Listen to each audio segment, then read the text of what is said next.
இருக்கிறார். ஹல்லேலூயா, ஹல்லேலூயா, ஆமென். இப்பொழுது கடந்து செல்லலாம். வேதத்தினுடைய பகுதிக்கு நேராக கொஞ்சம் திருப்பிக் கொள்ளுங்க. இப்படிப்பட்ட கிறிஸ்து அந்த சிலுவையினுடைய பாடுகளில் தன்னுடைய கடைசி நேரங்களில் அவர் சொன்ன வார்த்தைகளை குறித்து சில காரியங்களை உங்களோடு கூட பகிர்ந்து அளிக்க போகிறோம். கிறிஸ்து சிலுவையில ஜீவனை விடும்போது கூறின 7 வார்த்தைகள். எதற்காக இந்த 7ன்னு சொல்லி கேட்டா, வேதத்தின் படி சொல்லுவோமானால் 7 என்பது பரிபூரணத்தை குறிக்கும். இவைகள் பரிபூரணப்படுத்தப்படுவது குறிக்கும்னு சொல்லி வேதம் சொல்லுகிறது.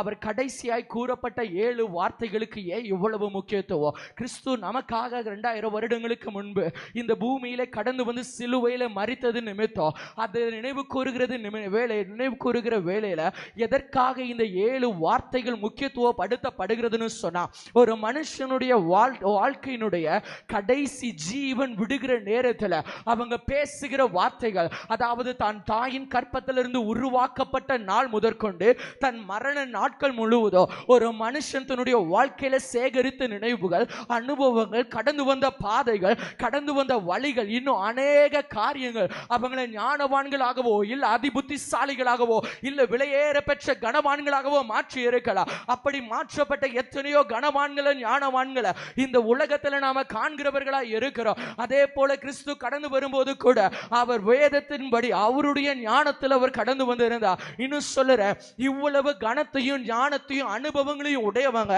தான் மரிக்கும் போது பேசுகிற வார்த்தைகள் பூமியில் இருக்கிற நபர்களில் விலையேற பெற்றவைகளாய் கொள்ளப்படுகிறது. ஏன்னு சொன்னா, அந்த நேரத்தில் அதிகம் பேச மாட்டாங்க.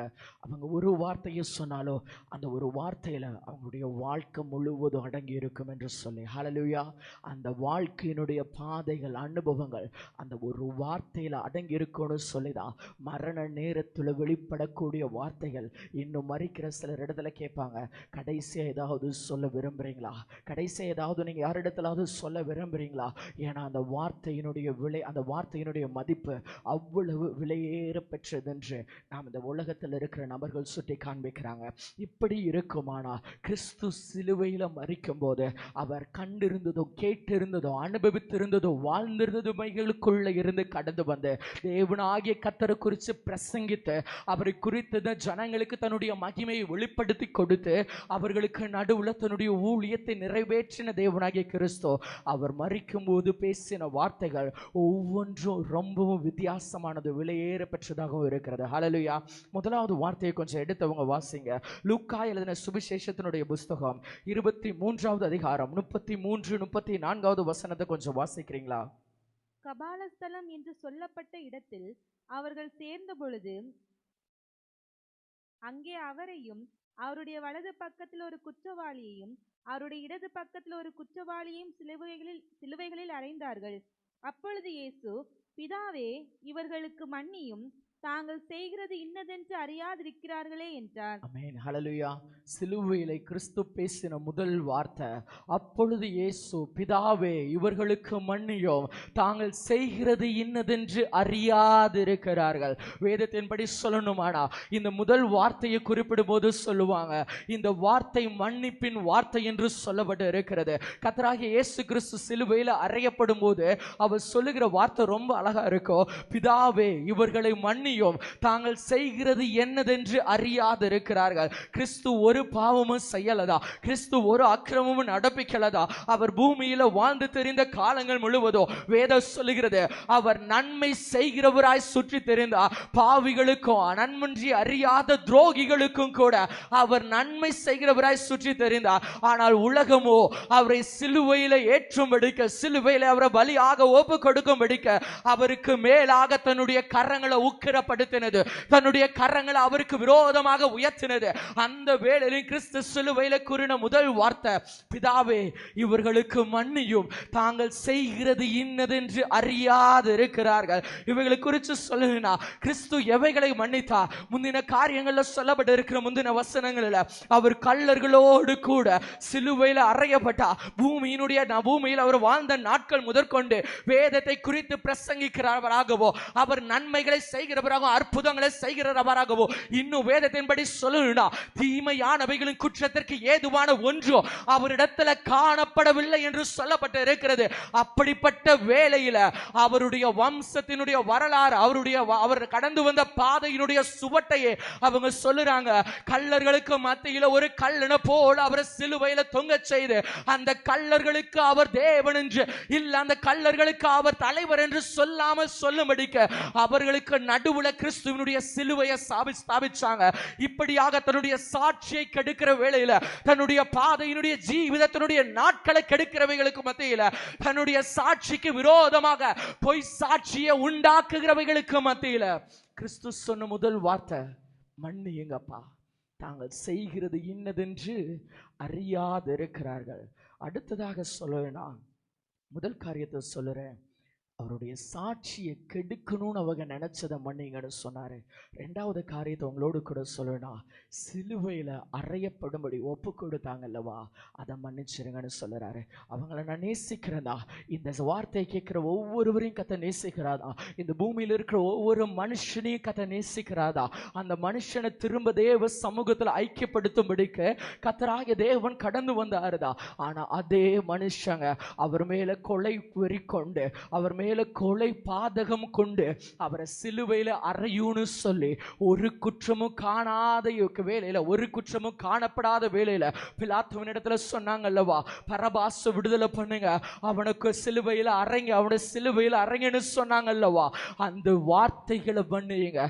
இதற்காக தானே கடந்து வந்தேன், இதற்காக தானே நான் நியமிக்கப்பட்டேன். இவங்க வார்த்தையை கொடுத்துட்டாங்கதா, இவங்க காரியங்களை நிறைவேற்றும்படிக்கு சிலுவையில அறைய பண்ணும்படிக்கு துணிகரம் கொண்டுட்டாங்கதா. ஆனா அப்படி அறைய பண்ணணும்னு சொல்லி யார் யாரெல்லாம் கோஷங்கள் எழுப்பினாங்களோ ஒவ்வொருவரையும் மன்னிங்கன்னு சொன்னாரு.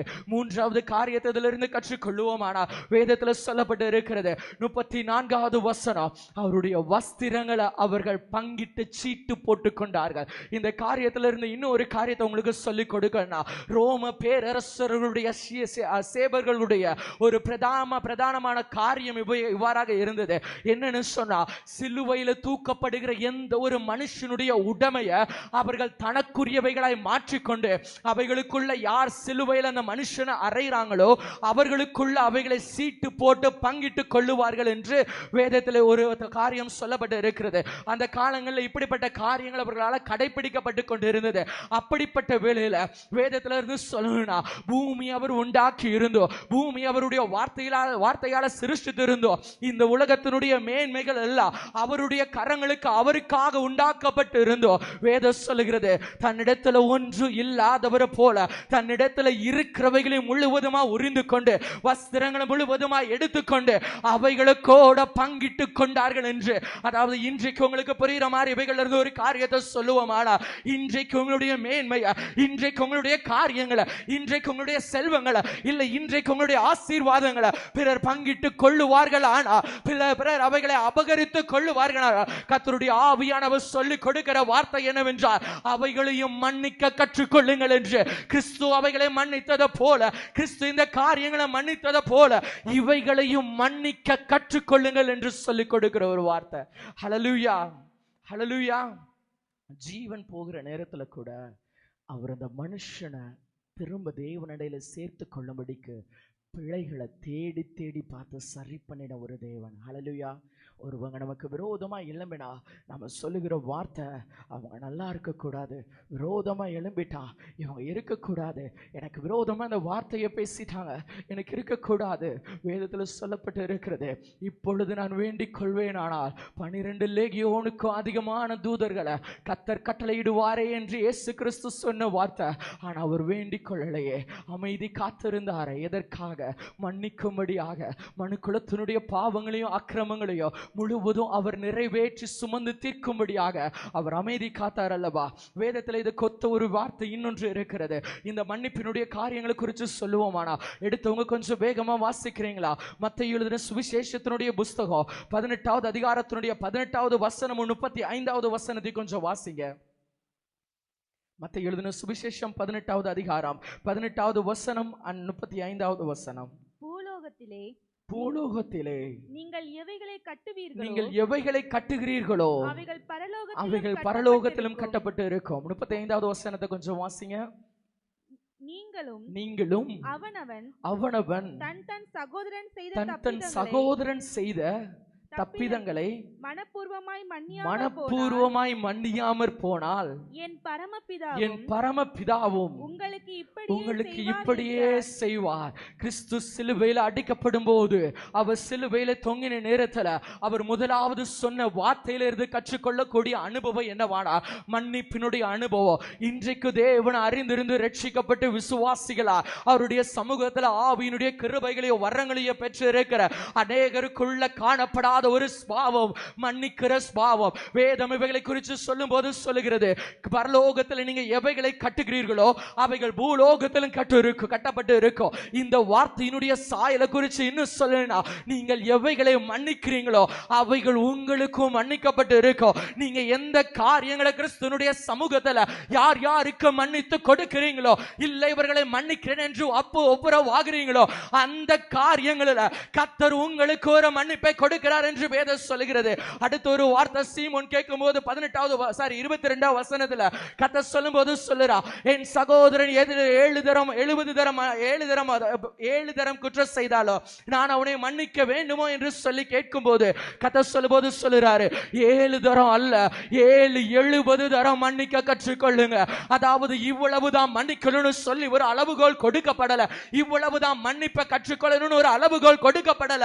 அவங்க திருப்பி கொள்ளப்படுவதற்கு ஏதுவா, அவங்க ரட்சிக்கப்படுவதற்கு ஏதுவா, அந்த மன்னிப்பு அவங்களுடைய வாழ்க்கையில ஒரு மாற்றத்தை கொண்டு வரும் மட்டும் மன்னிக்க கற்றுக்கொள்ளுங்கள் என்று சொல்லுகிற வார்த்தை.